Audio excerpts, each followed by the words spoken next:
One Punch Man is my favorite anime and manga. You can probably name several other works that have a deeper story, more fleshed out characters, or a show that might have a significant message behind it. One Punch Man, however, gives you a simple concept. What if a man was so powerful that he could kill anything with a single punch? There have been many different other works that play with this concept of an extremely strong character who is just badass. Omni-Man from Invincible or Doomguy from the Doom series. But unlike a lot of other projects that have played with this concept, One Punch Man does it differently. Instead of a story that focuses on being badass, intense, and cementing a legacy of Saitama being this powerful being, the story is more about how the world and characters in it interact with Saitama. Saitama lots of times feels like an out-of-place character in his own show. He looks like an alien compared to the other characters. Everyone around Saitama has a reason, a story to them, a goal for them to work for. Saitama, on the other hand, is a leaf being carried by the wind. Don't get me wrong, Saitama has a backstory. He was an unemployed man trying his best to fit into the world until one encounter ignited his passion for being a hero.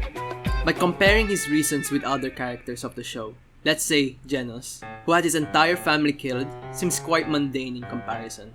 But I believe that's the interesting point of OPM. It's seeing this extremely overpowered, yet simplistic character interact with a much more interesting world around him. If you took out Saitama from the story of One Punch Man, you are left with probably a good, generic hero anime. What makes OPM great is how they use this OP character and how they make a generic hero world bounce off him. Genos' character and story would probably make him the generic protagonist of any other show. But in One Punch Man, he's a protagonist in a side character's role, a student to Saitama. This is what makes Genos' character so fun to watch. It's seeing this guy with serious intentions and aspiration, yet use as Saitama's psychic and personal maven. Genos loses a lot in OPM, and it's great.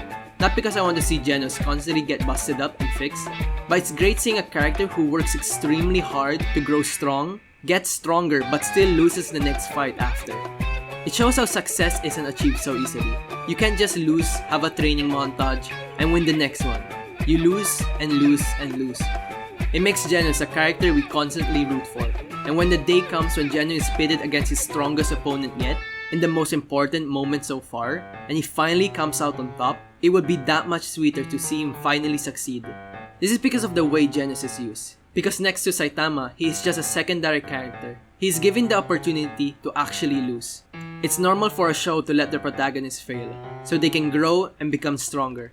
However, after a training montage or the protagonist promising himself he'll be stronger next time, 9 times out of 10, he'll win the next fight.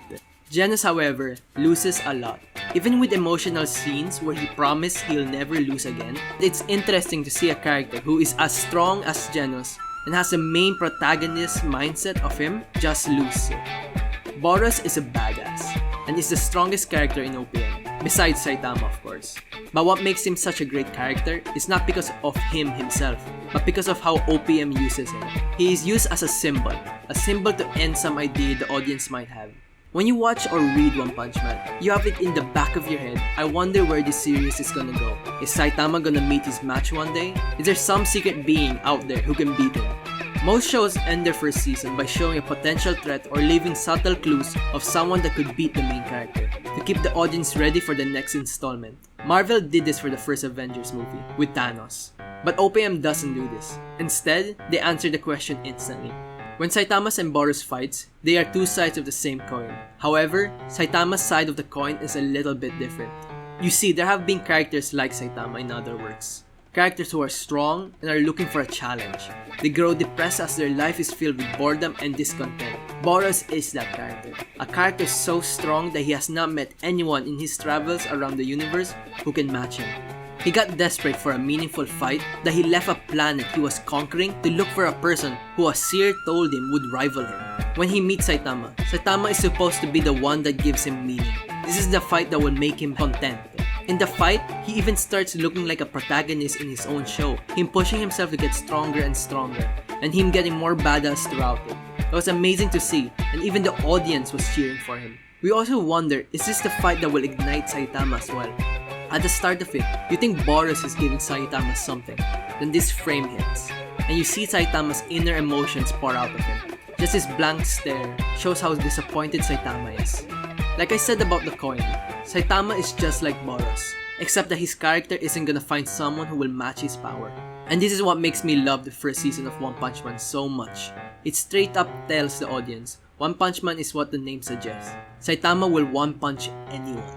There isn't gonna be a twist where he meets somewhere far away and he'll get the fight he has been looking for so long. This is not what OPM is about.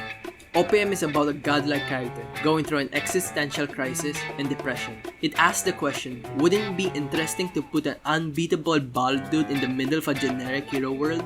Or how funny would it be to see normal powerful characters react to him, or he'll react to them?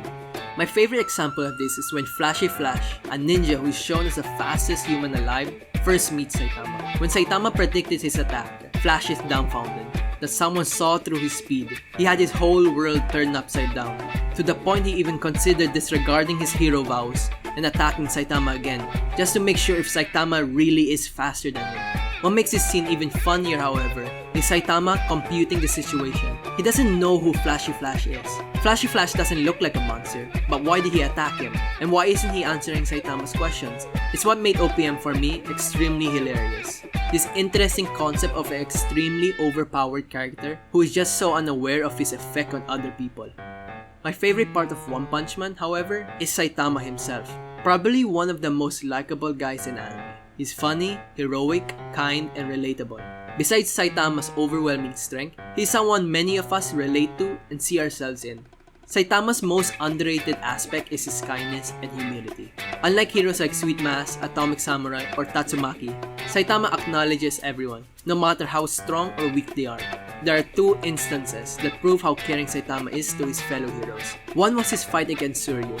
When Suryo starts disrespecting the idea of being a hero and how it's a useless dream as none of them are strong enough to save the world, I believe Saitama doesn't get pissed because he's a hero himself, because we've seen him being criticized for being a bad hero and it never got to him.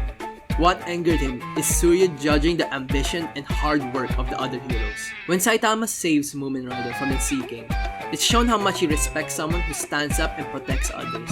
In his own words, if heroes run and hide, who will stand and fight? It's shown the most when he overhears a phone conversation between a police officer asking for help from the Hero Association for a monster attacking the precinct, and the man on the other side of the call demanding a please from them before sending out help.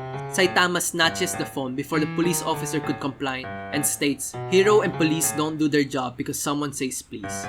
Saitama beats the monster, but before coming out to show that the monster has been defeated, he wears a police uniform to cover his identity and give credit to the police, to show that they are worthy of respect, just like the heroes.